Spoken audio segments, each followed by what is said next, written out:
Good afternoon, College of Pharmacy family and honored guests. Today, we will honor two men of great professional accomplishments. First, a brief testament for Dr. Thomas Foster, for whom today's recognition is named. Dr. Foster received a BS in pharmacy in 1970 and a Doctor of Pharmacy degree and residency certificate from the UK College of Pharmacy in 1973. He was appointed to the UK College of Pharmacy faculty in 73 with a joint appointment to UKAB Chandler Medical Center. His career accomplishments in research, patient care, teaching, and public health and recognitions for same are considerable and way beyond the scope of this introduction. However, we will focus on one aspect of his professional and personal life, and that being the value of mentoring and growing the next generation of leaders of the pharmacy family. In 2012, the College of Pharmacy, in conjunction with Mary Jo Foster, Professor Foster's surviving spouse, established the Thomas S. Foster Lectureship. Each year, a distinguished pharmacy leader from around the nation is invited to lead our college in reflection on the impact Dr. Foster had on the profession and to share their own experiences in mentoring aspiring and current members of our profession. Our honored guest lecturer, Dr. Donald Letendre, professor and dean of the University of Iowa College of Pharmacy, is a BS. Dr. Letendre received a BS in pharmacy from Massachusetts College of Pharmacy in 1976 and a Doctor of Pharmacy and residency certificate from the UK College of Pharmacy in 1979. From there, he served in many academic and professional leadership positions at the University of Kansas Medical Center, 2 decades in various leadership positions of the American Society of Health System Pharmacy, including directing residency accreditation services, and dean of the University of Rhode Island College of Pharmacy before his current position at Iowa. His ever-shaped pharmacy postgraduate residency and pharmacy technician programs nationwide to this day. The title of this introduction is A Tale of Two Brothers from different mothers. That's a tongue twister. These two highly acclaimed professors share so much in common, it seemed natural to borrow from a famous song.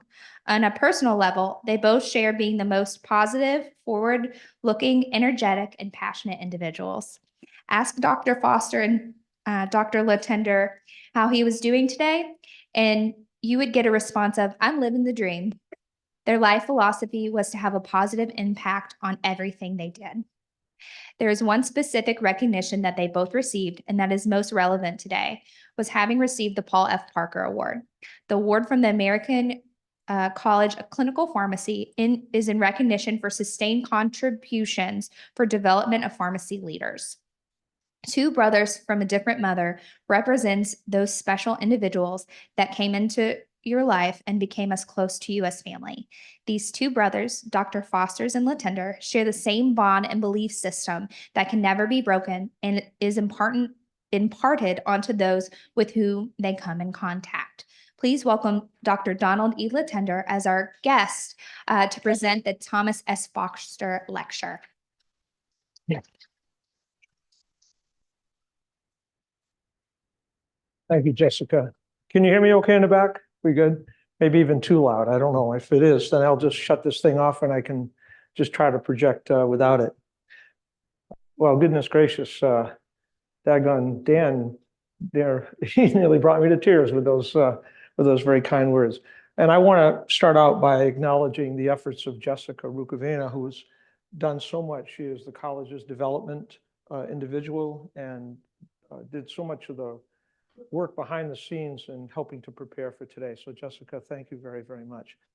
Mary Jo, Scott, for those of you that in the audience who might not know this beautiful young lady here in the red, Mary Jo Foster, Tom's spouse, and Scott, Tom and Mary Jo, 2 children, Megan and Scott.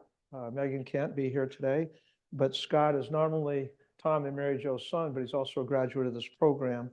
And upon graduation has had a very distinguished career with Johnson & Johnson. So delighted that I could honor your dad and do so in your presence here today. There are other colleagues I'll draw upon here during the course of my presentation who are also seated before me. This reminds me of church. You know, the frequent churchgoers sit right at the front. Those that don't go so much sort of sit towards the back. But I understand the world of students and residents all too much, so feel free to come and go as need be. I do have just one favor to ask, though. My hope is that in the course of the next 45 minutes, that you would walk away with a couple of pearls that might help you in your own professional journey. And the only way you can do that is by listening. And the only way you can listen is if you put your iPhones and your iPads down. I would really appreciate that. My journey has been a very special one. And as my title explains, I'm an accidental dean, and I'll eventually get there.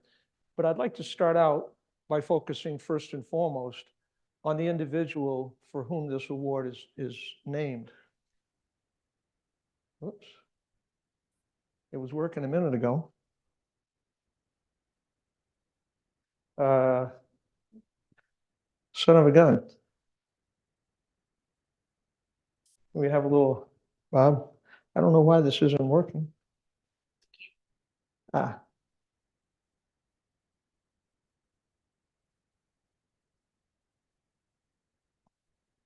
There we go. Yeah, perfect. Okay, wonderful. Thank you. Frank to the rescue. Yes, so getting back to today's honoree, Tom Foster. The majority of you never had the opportunity nor the privilege of knowing Tom. I really like this photo. And by the way, I want to give for credit. The photos that I had of Tom, I was sharing with Mary Jo and Scott last night, are not ones that you'd want to show in public. So I'm thankful to my colleague, Dr. Henry Mann, Dean Emeritus at Ohio State and a graduate of our program. He lent me a few slides that he had. So Henry, thank you very much. I'm very grateful. This was one of them. But to me, this is a wonderful way to start because that's Tom. Always a smile on his face, always energetic, as was articulated at the very beginning.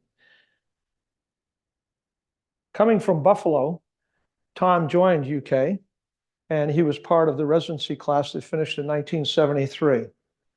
This is Tom right here. I want to talk to you a little bit about residency training here in the early days here at the University of Kentucky. We didn't know how good we had it. We knew we were part of something very, very special.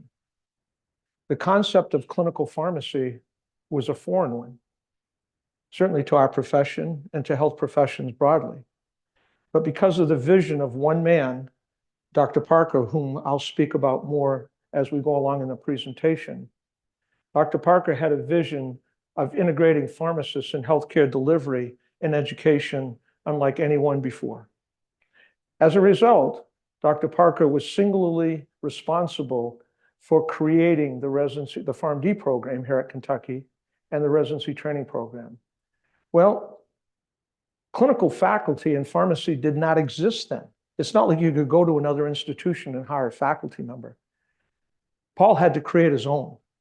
So there were people like Ann Amerson and Wayne Conrad and Bob Rapp, who ended up going through the PharmD program here. There were others, but just to name a few, who went through the PharmD program here so that he could begin the process of developing instructors who would then teach in the PharmD program, including the early day residents.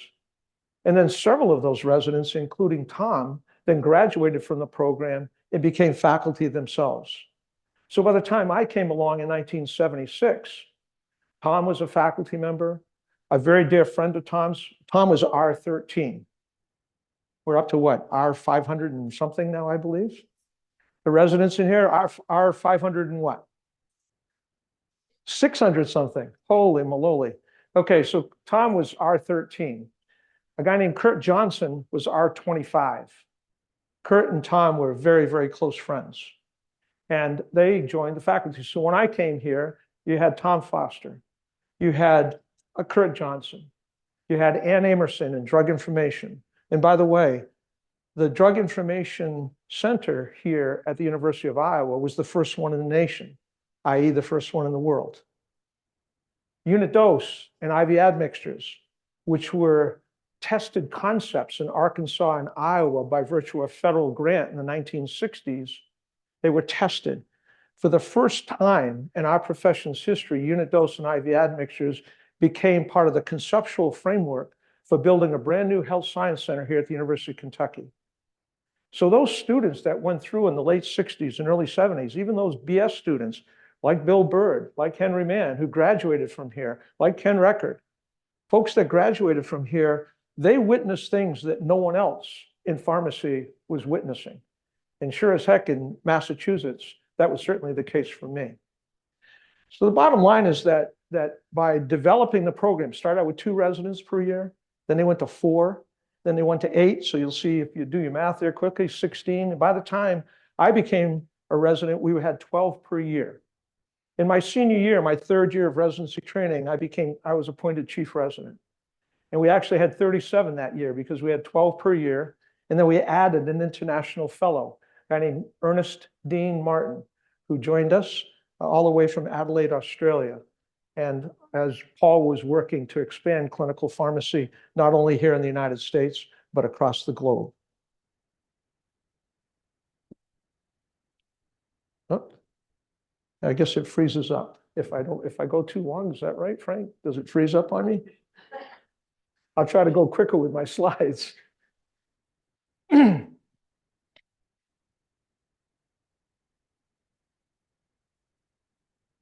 Thank you. So I mentioned faculty, and I mentioned that Tom was one of the faculty to join. Well, Tom's area of focus, Tom created, there were a lot of firsts here at Kentucky. The first drug evaluation unit ever established by a pharmacist in the United States of America was done right here at Kentucky, and Tom is the one that led it. Now, for those of you that might not know, the focus was primarily on phase 1 studies and early pre-phase 1 studies, a lot of work in pharmacokinetics. Many of the residents here remember fondly being guinea pigs in Tom's lab. We would spend the weekend as they were doing an evaluation of a drug product, and we'd have catheters in and hematomas in our arm for multiple needle sticks as they were doing kinetics and so on and so forth. And you did all of that, by the way, for a measly sum of about $100 for the weekend. Why would we do that? The reason is because during our residency days, we were paid $4,600 a year. You can do the math, less than $300 a month. My only claim to fame as chief resident was in my last year. I got that increase from $4,600 to $5,200, and add an addition of $50 per month during the course of residency. So I made the whopping sum of $5,200 in my last year of residency training. When I first joined the faculty at Kansas, I thought I hit the mother lode when my starting salary was $20,900. So Tom was, if you think about it in the context of today, and his own son Scott is representative of this.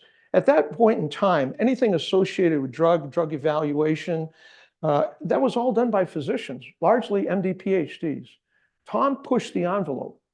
He pushed the envelope and became the first clinical pharmacist in the United States to say, no, we have the education and training to be involved in drug evaluation. And as a consequence, there were a goodly number of graduates that came through Kentucky, and I could name names, but there are many, trust me, who then went into positions in the industry, held very prominent positions in the industry as a pharmacist in leading the drug evaluation and early research process that brought drugs to the forefront. Just extraordinary. We used to call him Mr. Gadget. There wasn't anything associated with gadgets that he had the first computer watch. He had, if you watch old Westerns, you see people walking around with 6-shooters in the side. Well, those were Texas Instrument calculators. And you'd see Tom walking down the halls and this thing be flapping on his leg like this. It was a, quote, handheld calculator then. And I could go on and on. But I put this slide up here again, thanks to Henry. Henry provided this to me, which was wonderful because we both know how near and dear this is. When you think about patient-controlled anesthesia, the fact of the matter is, when you analgesia, when you think about this, the fact of the matter is, the very first testing of such a devices was done by Tom. Again, just another extraordinary example of an individual who was part of the UK program who brought to the fore things that had never been conceptualized previously in the world of pharmacy. Just absolutely amazing. And now all of you as students and residents, you take these things as commonplace. But I just need to impress upon you as I move through my presentation how fortunate we all are, not just here at Kentucky, but across the United States and now increasingly across the globe. This tsunami that was created here at the University of Kentucky called clinical pharmacy. Well, from here, what I'd like to do now is I'm going to go back here just for a second and not tip my hand. So I enjoy Socratic methods of educational delivery. I love teaching, and I still teach to this day, even as dean at Iowa. And when I do, I like to engage our students. So the thematic for today is leadership and mentorship. And before I proceed on with my presentation, I want to engage you. And I'll come up here in the aisle because you're so far away. But I'd like to, I know you got your little press buttons there, but when you think about leadership, what characteristics come to your mind? And just please press your button and chime in. I know you're not bashful. When you think of leadership, what characteristics pop in your mind? Press your button. Speak up loud because I have hearing problem. Yep. Somebody's outgoing and engaging. Okay, others. Come on now, you should be able to rattle off. When you think of a leader, what do you think of? Visionary. Push your button if you can. Leading by example. Excellent. Having what? Empathy. Perfect. Others. Teamwork. Integrity. Articulate. What is it? Confident. Good. Others. Passionate. Love it. Others. Okay. That's leadership.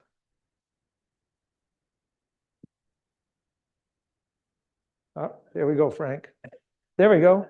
So I went ahead and I just simply Googled leadership characteristics. Boom. This is what popped up. Not surprisingly, look at the words that you just mentioned. There's an alignment with many of them. And of course, there are several others out there that hopefully come to mind as you read them. But isn't it interesting that we had so many that popped up? Now, all right, this is leadership and mentorship. Now, when you think of mentoring, let's shift gears now. When you think of mentoring, what characteristics come to mind? Mentoring. Honest. You got to be honest with the people you're mentoring. Dedicated. Others. Encouraging. Excellent. Humility. Yes, exactly. I'm not the smartest guy in the room. There are a lot of things you don't know, even though you're the mentor. So it's an opportunity for you and your mentee to seek out those answers together. Patient. Very good. Others. Inspirational. Yes. Leading by example again, and inspiration. All right. I don't want to take too much time. I'm going to pop the other one up, which is the characteristics again that I Googled of mentorship. But isn't it interesting when I do that in just a moment, you'll notice several words that also align with leadership. Good communicator, active listener, honest feedback. We talked about that. Making an investment, and I'll talk about that in just a few moments. When you take on the responsibility of mentoring, you're investing yourself in those who are your mentees. Their success is your success. And by God, here at the University of Kentucky, I can tell you during my time here, we lived and breathed that. When you talk about the residents coming together, first-year residents, second-year residents, third-year residents, we were peer mentors.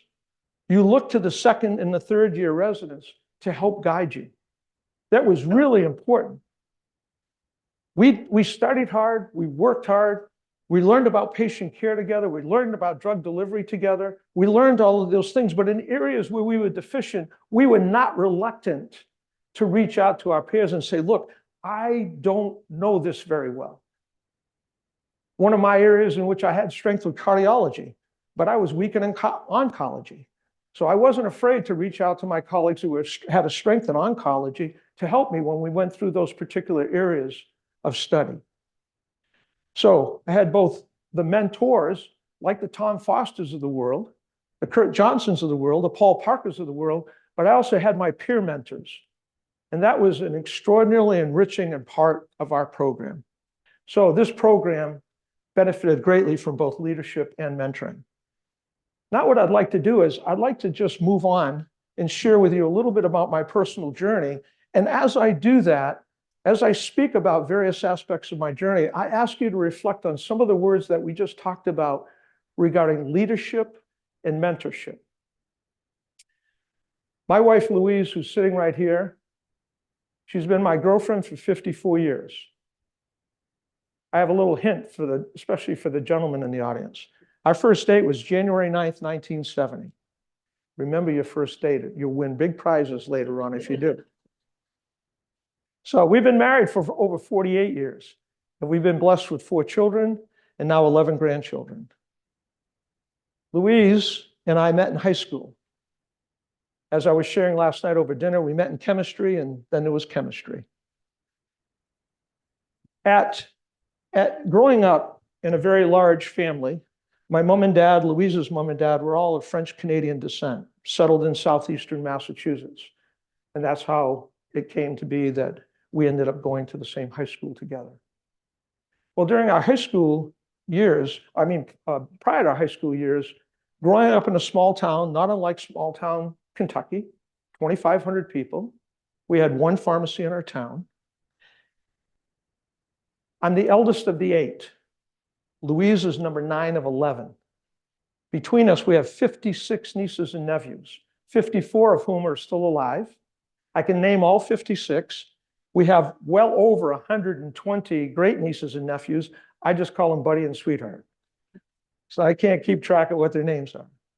Family values to us are fundamentally important. My dad was a man of very few words. He was a 5th generation cabinet maker. My youngest brother is a 6th generation cabinet maker.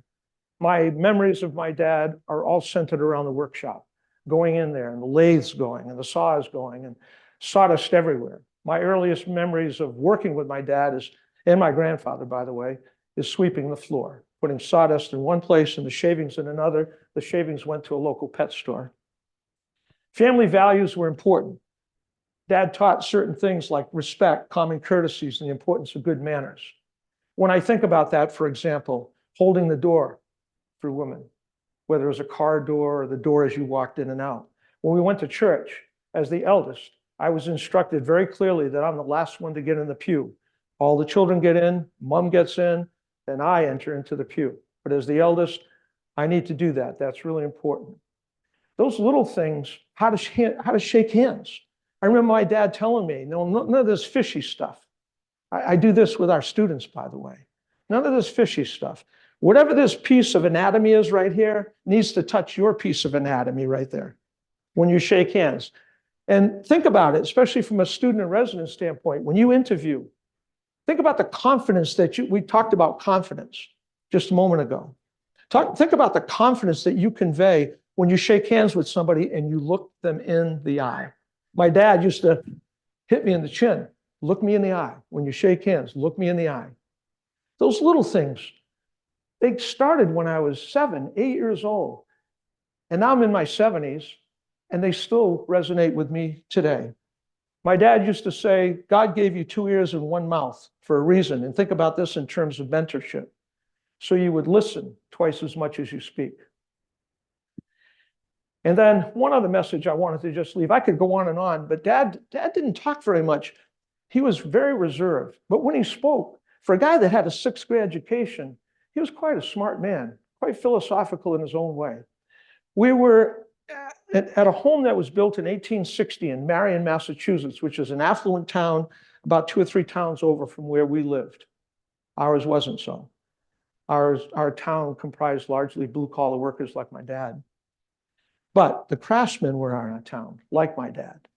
And so this wealthy family in Marion had commissioned my dad to build a wall unit, a very large wall unit. Well, my dad built it so that it was in 4 sections so we could get it in there. And we brought it by his panel truck to the home. So we put this thing up, and I was about 11, 12 years old. And I was the extra pair of hands to get this lifted up. And I'm standing there and I'm looking at this thing and I'm going, holy mother of God, it's like a piece of art. It was just absolutely magnificent. And my dad takes his tape measure out as if this were the wall unit, and he's measuring the top to the bottom, and he's measuring it lengthwise like this. And he's going, He's going like, and I'm thinking, what the heck's the deal? Now, this is the backdrop. When you're an independent worker like that, not working for anybody else, when he completed that job, the money that he got for that paid our mortgage, paid our groceries. That's what we were relying on. So if you didn't finish the job, you didn't get paid. And that's what was going through my head. What's the deal? Put it up, get paid, let's go home. My dad said to me, let's take it down. I was aghast. What do you mean take it down? What do you mean take it down? For those of you on iPads and iPhones, if you just would mind, please, it's helpful to me to have contact with you, eye contact with you, that would be helpful. Take it down. And I said, Dad, I was trying to argue with him about it. And he said, come here, please. Sit down on my knee. He said, the only thing I have is my name. The only thing I have is my name. He said, as you go through life, I have no idea what you're going to do. My mom and dad really advocated for education, but as a large family, couldn't afford to pay for it. My dad says, I don't know what you're going to do, but you're going to be faced with moments in time. What are you going to do when no one is watching? He said, yes, we could leave this unit up and we could walk away, and there's a high probability the people who live here wouldn't know. The problem was this home was built in 1860 and it wasn't level. The ceilings went one way and the floor went another. So there were gaps, and my dad needed to build it in such a way to create essentially a parallelogram so that when he put it up on the wall, you didn't notice these gaps at the top and the bottom. And he did, by God, he did. He took it apart and he built it. We put it back up and you couldn't see the changes. But what are you going to do when no one is looking? Think about that in your clinical practice. Oh, I'm exhausted, or I want to make a decision. It's a very slippery slope. The moment you start cutting corners and doing things that you know you could do better, that's a dangerous path to go down, because you do it once, then you do it again, and you start slipping further and further and further. One takeaway from today: what do you do when no one is looking? So early on, age 12 and a half, I'll let you do the math. This is the summer of 1965, just to put things in perspective. I had 2 paper routes. I used to share one of those with my next younger brother. And on the weekends, I worked as a dishwasher. And so I came into the pharmacy, and a local pharmacy, and I would take all the coins that I received on Friday night, and I would go cash them in so I could pay for the newspaper on Saturdays. You'd pay for your newspaper, and you get some Sunday inserts. Unbeknownst to me as a 12-year-old boy, the pharmacist in this town is watching me. He goes to the cafe where I'm washing dishes. He can see that I'm delivering newspapers. He's like, who the heck is this kid? Well, he knew my mom and dad, but he didn't know who I was. So next time he was in the cafe, this is the pharmacist in our town, Manny. He's now, this August, he'll be 91. And Roland here, the owner of the cafe, this past March turned 99. They're still dear friends. Take them out for dinner in the summertime. We laugh, we cry together. So Manny goes to Roland, and he wants to know about this kid who's the dishwasher who also peddles papers. He says, I need to hire a clerk. I was 12 and a half. So those 2 gentlemen worked it out that I would leave my dishwashing duties. Roland wasn't worried. I had a whole bunch of brothers and sisters behind me who could become dishwashers. And that's how I started working in a pharmacy. Manny thought I was 14 because I was tall. I had to work a year and a half stocking shelves, cleaning shelves, until I turned 14 and I could engage with the public. While I was standing there, it was just like like Bill is to me right now. This is the counter and having lunch, and I got my apron on, and Roland's standing right beside me, and Manny's sitting here having a bite to eat. And he said, how'd you like to come to work in pharmacy? And I looked at Roland, and that's when he said, it's okay, Donald, listen to him. He says, we can get other dishwashers. This is an opportunity for you. So I spoke to him, and then Manny said to me, how much do you make an hour? I was making 50 cents an hour as a dishwasher. I looked him right in the eye and I said, 75 cents an hour. Roland says, standing right here, he's worth every penny of it. She goes, wow. He said, well, I'll start you at 90 cents an hour. And after 6 months, if you're doing a good job, we'll increase it to $1. I'm thinking to myself, ching, ching, ching, ching here. I'm doing great. We shake hands. We agree on a time where this transition is going to occur. I walk back to the sink. And as I do, I start crying. Why? I was brought up with good values. I lied. So I'm standing there at the sink and I'm doing my dishes. Next thing you know, Roland comes up beside me. And he said, that was difficult for you, wasn't it? And, you know, I was crying. And I said, yes. I said, I lied. He said, Donald, we had sacks of potatoes. We used to have to shave the potatoes for French fries. So Roland goes over and sits on a sack of potatoes, just like my dad had done, and taking it down. And he said, Donald, come here. And I sat on Roland's lap. He puts his arm around me. He says, I'm going to give you your first lesson in business. He said, when Manny asked you how much you're making an hour, what went through your mind is not how much you're making, but what your perceived value is. And he said, if my cafe made more money, I should be paying you 75 cents an hour, but I can't. He said, when you go through life, you might not get what you want. You may have to compromise, but never lose sight of what your perceived value is of you. A very important lesson. And I would encourage each of you to think about that. These two gentlemen expressed and exhibited empathy. These two gentlemen were invested. When I was starting in pharmacy school, because I had had Hodgkin's disease when I was younger, the elements of that reared its ugly head again as I was entering pharmacy school. And it almost cost me an opportunity to go, to be perfectly candid. Insert Manny. Manny ended up calling the college, saying, look, this young kid doesn't have 2 nickels to rub together. I developed both, I had the results follow-up from Hodgkin's disease, the radiation. I then developed thyroid cancer and a whole host of other complications. Benefited greatly from the support of my fellow students in pharmacy school, believe me, especially in my second year, we're taking organic and biochem and physics and all the other sorts of things you had to take in that second intense year. I got through it because of my classmates, to be perfectly candid. But financially, somehow, some way, Manny reached out and said, listen, this young boy grew up here in this town. This is his parents' situation. He needs to go to pharmacy school. And I don't know the extent to which Manny might have philanthropically aided some of this, but I can look at each and every one of you and tell you that the day I graduated from pharmacy school, I didn't owe a penny. In my second, I was supposed to maintain a 3.0 GPA. In my second year, I had a relapse. And going into the second semester, I was flunking 2 courses. I managed to pull one up to a C, and then I got the only D I ever got in my life, which was in the second semester of organic chemistry, because I was out for half of the semester and only passed because of the care that my classmates exhibited in helping me pull through.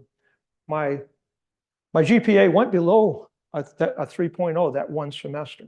So I walked into Dr. Caucasian, the dean of students, and I said, how much money do I owe you? And he said, what do you mean? I said, well, the deal is I have to maintain a 3.0 each semester. He said, Donald, we know your story. We know the issues you've gone through. Your GPA is well above a 3.0. Just get out of here. And so I left and I walked out of 5 years of pharmacy school and did not owe a penny. Think about what that means today to me as a dean in raising scholarship aid for our students. Now, fast forward. I'm about ready to graduate. Louise and I bought 2 acres of land in the town I grew up in, on the far end of town, out by the lakes where I used to go fishing as a kid. I was going to become Manny's partner. We were going to work together. I was going to be his exit strategy and eventually own that store. Community pharmacy to me, ambulatory care pharmacy in a community setting was everything to me. Manny, I wanted to be Manny. He was my role model. The way I saw him interact with the people in our town, admired him as all the rest of the people in our town did. I wanted to be him.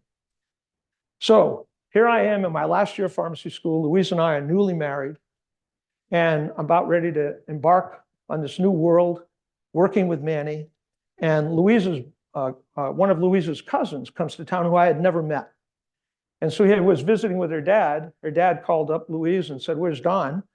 And he then called me and he said, "Hey, I want you to come on over to the house." He said, "I'd like to introduce you to one of Louise's cousins who happens to be a pharmacist." So I did, and his name's Paul Davignon. So I went over to Louise's dad's and mom's house, visited with Paul Davignon, and he said to me he was working for NCI, National Cancer Institute.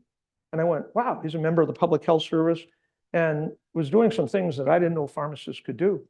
And he said, "What do you want to do?" And I told him, "I'm going to be a community pharmacist." He said, "Well, do you know about this new thing called clinical pharmacy?" And I went, "No." He said, "Well, it's starting to emerge in hospitals." I immediately backed up. I went, "Hospitals? Oh God, no, they're in the basement, don't even see the light of day. There's ward stock systems. Pharmacists are not engaged in patient care delivery at all." I said, "No, I have no interest in hospital pharmacy." He convinced me that I needed to go to what now you know as the ASHP mid-year clinical meeting.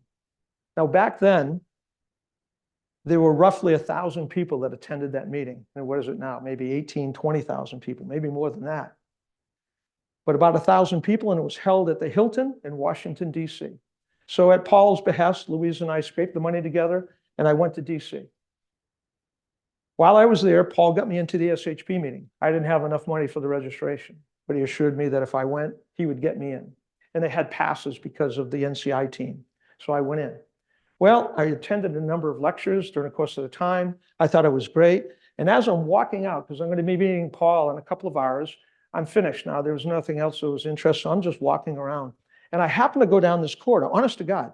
I just happen to walk down this corner, and I look to my left, and I see a few tabletop displays. And one of the tabletop displays, I didn't even notice the word University of Kentucky. They were thoroughbred horses. Beautiful pictures of thoroughbred horses. And I'm not a horse guy, but I love the beauty of nature and beasts. And so I took a left. I got time. So I walk up there, and who is standing right beside that poster was John Butler. John was an associate director of the Department of Pharmacy here at the University of Kentucky at the time. John says, "Are you interested in the Kentucky residency program?" And I looked at him and I said, "What's that?" I had no idea. So just by luck, this guy looking kind of like Howdy Doody came walking up a minute or two later and just stuck his hand out and said, "Hi, my name's Paul Parker." And John says, "Well, he was just inquiring about our residency." So he said, "Well, what are you doing right now?" He said, "Nothing." I said, "I have a couple hours before my wife's cousin picks me up." He said, "Well, let's go sit down." The next 2 hours, Paul told me about his vision. And he convinced me that I needed to apply for the University of Kentucky residency program. 2 hours earlier, I didn't know what a residency was. That's how persuasive he was. I came home and I said to Louise, "What would you think about moving to Kentucky?" And she said, "Where is Kentucky?" I know it's the Red Square and a Monopoly board. I know they have horses there. I think Daniel Boone was born there. But beyond that, we're two country bumpkins. I mean, 50 miles to Boston was like a big trip. Kentucky, holy moly, that might have been next to China for all we knew.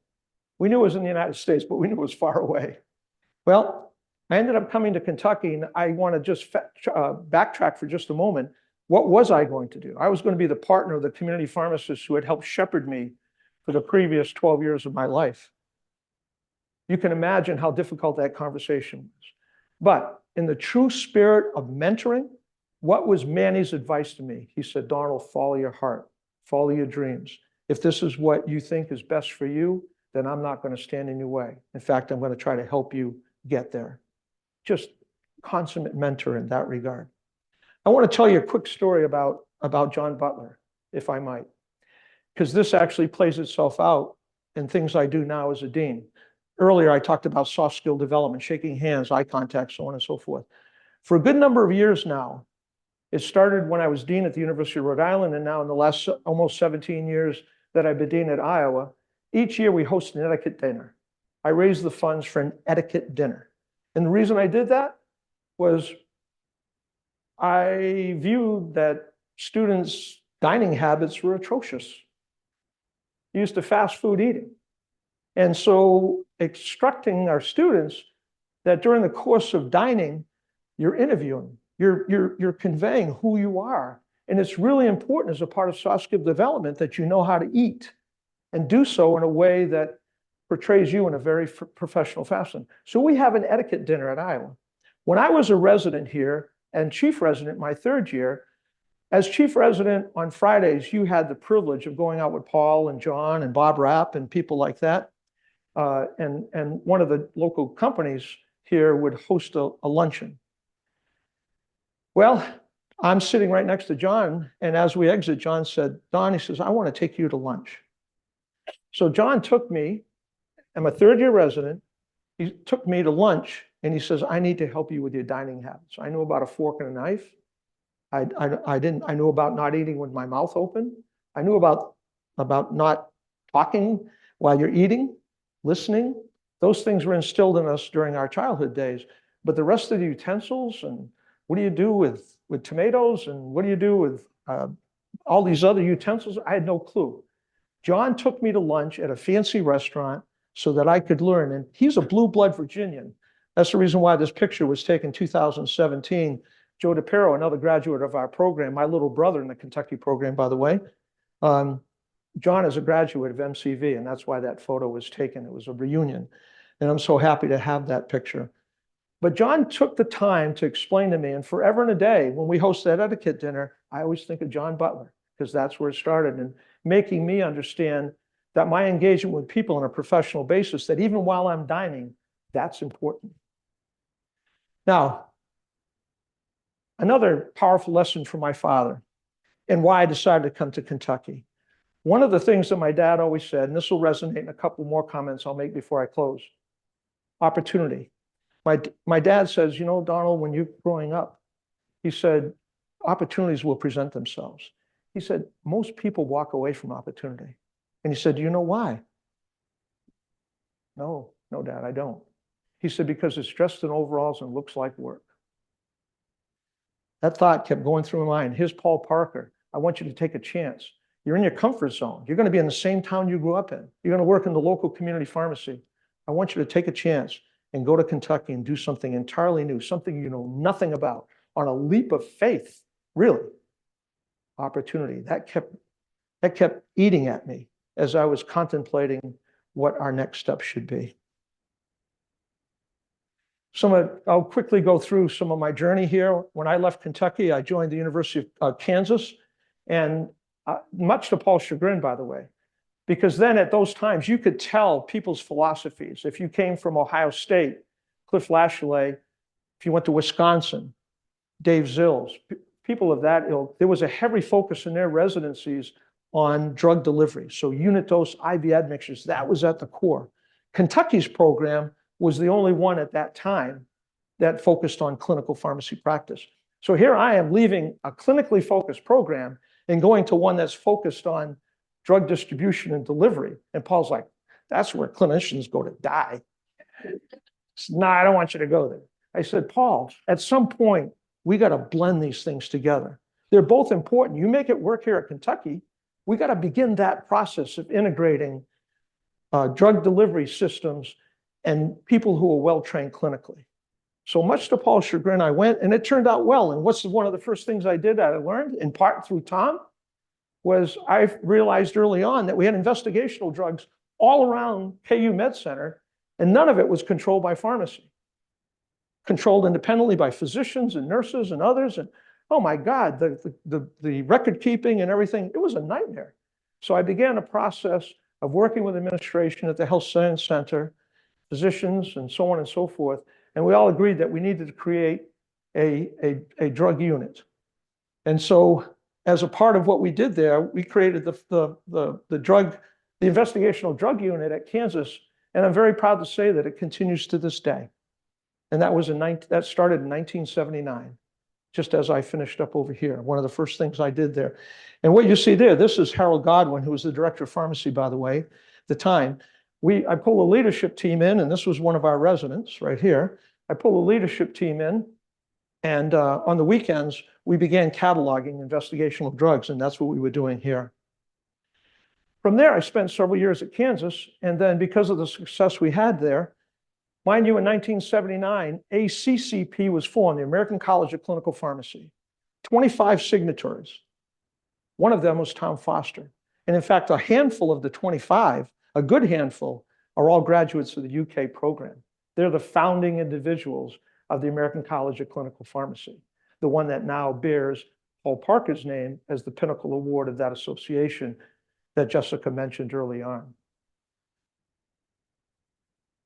Paul had a great deal to do with Joe being the CEO of ASHP. And I could tell you, I could speak for an hour on that, but just trust me when I say that in large measure, Joe became CEO of ASHP because of Paul Parker, who was the division head of the American Hospital, of the American Hospital Division within APHA. His successor was Joe Otis. Paul left that role with APHA to start the pharmacy program here in 1960 at the University of Kentucky. So ACCP is formed. And yes, you have the mid-year clinical meeting, but there is no unit within ASHP that had the word clinical in it, other than the mid-year clinical meeting. Paul persuades Joe to create a director of clinical affairs for ASHP. And when he did, Paul said to Joe, I have just the guy for you for the job. That happened to be me. So I went there, and I was responsible not only for clinical affairs and special interest groups, but I was also we had a division of accreditation. And I was responsible for what was then the clinical segment of the division of accreditation. I was assistant director and head of that. We had one residency standard then. The residency standard was in hospital pharmacy practice, which, as I mentioned a few moments ago, focused largely on drug distribution and control. There weren't any clinical elements to it. Even clinical education, for the most part, did not exist, except in places like the University of Kentucky at that point in time. So my job, my first job going to ASHP was to write the clinical residency standard. This was 1983 that I wrote that clinical residency standard. And I wrote it in such a way that I emulated what we were doing here, which was a blend between drug delivery with clinical services. So now you had, and then Max Ray, who was working on this side of the equation, left in 1985, and the whole shebang was put into my portfolio. So throughout the 1980s, we ran with two residency standards: hospital pharmacy, which was largely drug distribution and control, and clinical pharmacy. My plan was that we would eventually merge the two. As we revised these, we brought them closer and closer. In 1992, we then wrote the standard for pharmacy practice. I drafted the first standard, what is now residency in pharmacy practice. And oh, by the way, I could tell you for an hour stories about PharmD programs and residency training and so on and so forth.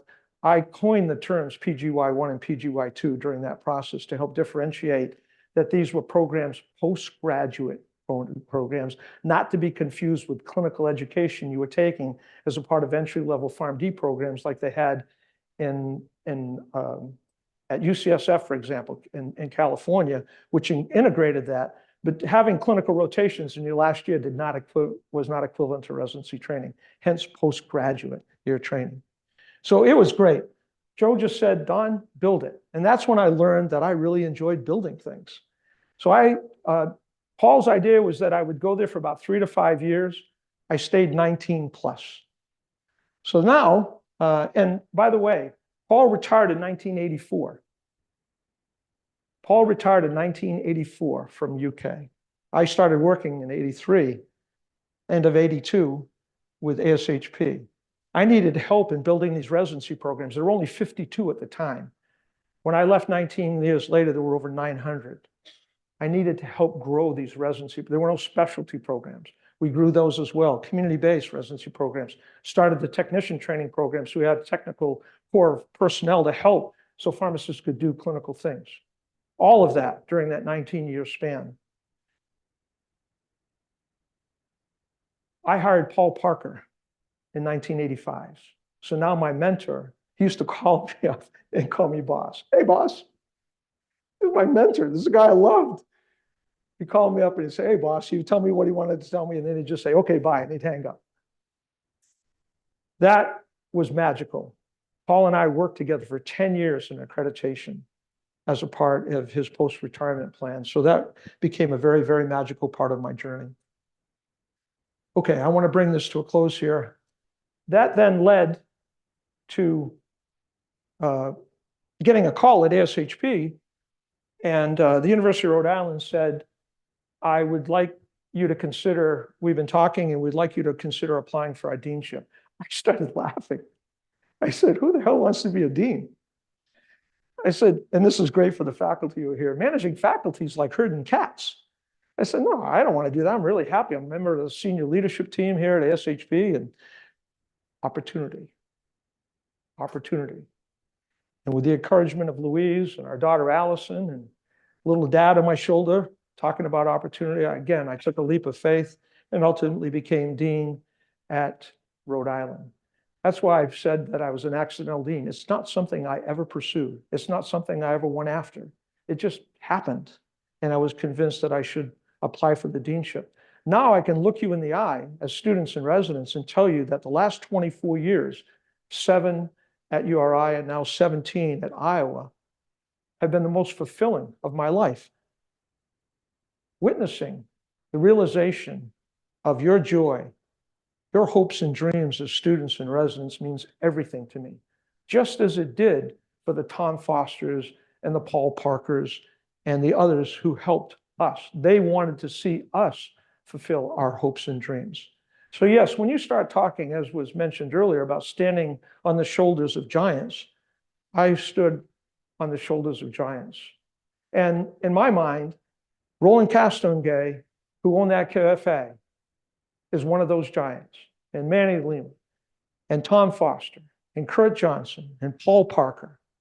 They were giants that helped me see something about myself and about my profession. One of the focuses of our program is servant leadership. Tribute to Paul. Born in 1919, died May 13th, 1984. I was doing an accreditation review in the Twin Cities the day Paul died. I changed my flight and I was trying to scurry back here because we knew Paul was dying. He was at UK Med Center dying of lung cancer. And Tom had called me and said, Don, you need to get back because I don't know how much long Paul's going to last. So changed things up. I flew back from Minneapolis, got here to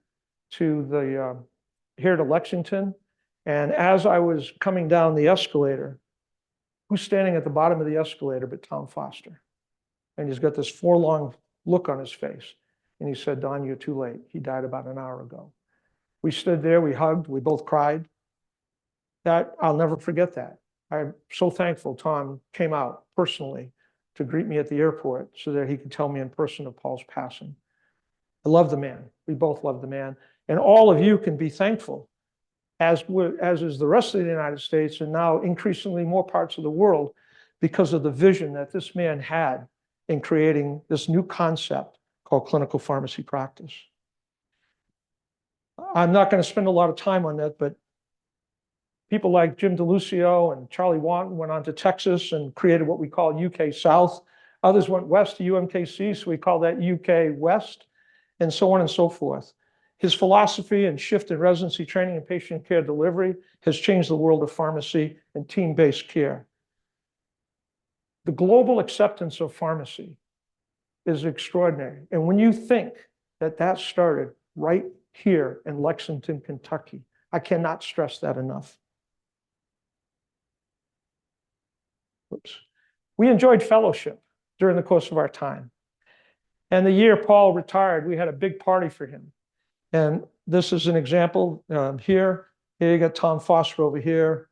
I'm stuck in the back over. Yes, I used to have hair. I was stuck over here. Here's Paul. And to start the race, this was on Todd's Road here in Lexington. To start the race, Paul was in the back of a pickup truck provided by Bob Rapp. And in it, in his hand was a martini glass. He drank martinis in those days, and he had a martini stir. So he took that martini glass and he clinked it, and that's what started the race.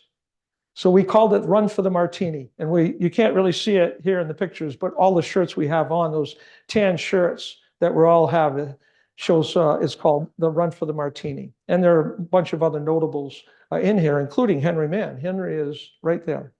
So there were a bunch of us who ran that race together. So fellowship was very much a part of our program. And servant leadership. And an example of servant leadership that was part of our philosophical journey here at Kentucky was exhibited at USP when Tom Foster received the very prestigious Beale Award that talks about servant leadership. Just an extraordinary accomplishment by Tom. And as you can see, he's there with his landmark bow tie. So I'm going to close now by just simply mentioning these are some of the Parker Award winning honorees. Paul made a declaration in the 1970s. Now, bear in mind, the schools of pharmacy were all led by PhD men, basic scientists. Paul made the declarative statement in the mid-70s that he would have 12 of his graduates would eventually become deans. That was, people just think, you're nuts. Why would we have clinical-based deans? Well, his thought was, he was thinking medicine and the parallels with medicine. Well, I've underlined there, those that are underlined all became deans. They're all proteges of Paul Parker. And there are others who are now the proteges of those individuals who have also become deans. So Paul's declarative statement in the 70s has come true, that there have been over a dozen individuals from this program alone that have become deans across the United States. Picture of Tom, and I hope this brings back fond memories, Mary Jo, but there's 5 of his 6 grandchildren right there. Tom loved his John Deere tractor. In my family, we don't say goodbye. It started with my maternal grandfather. We say toodaloo. Goodbye is too definitive. It's an end. In our family, we talk about toodaloo because we have this firm belief that the journey continues. We'll see each other again. Not goodbye. It's just too final. So when I stand before you here today, it's with a great deal of emotion about Paul Parker, about Tom Foster, about Kurt Johnson, about the many, many magnificent people who helped make my journey possible. Kurt Johnson, Tom Foster, Paul Parker, John Picoro, and others are no longer with us. But in my heart, I know I'll see them again. Toodaloo. Thank you.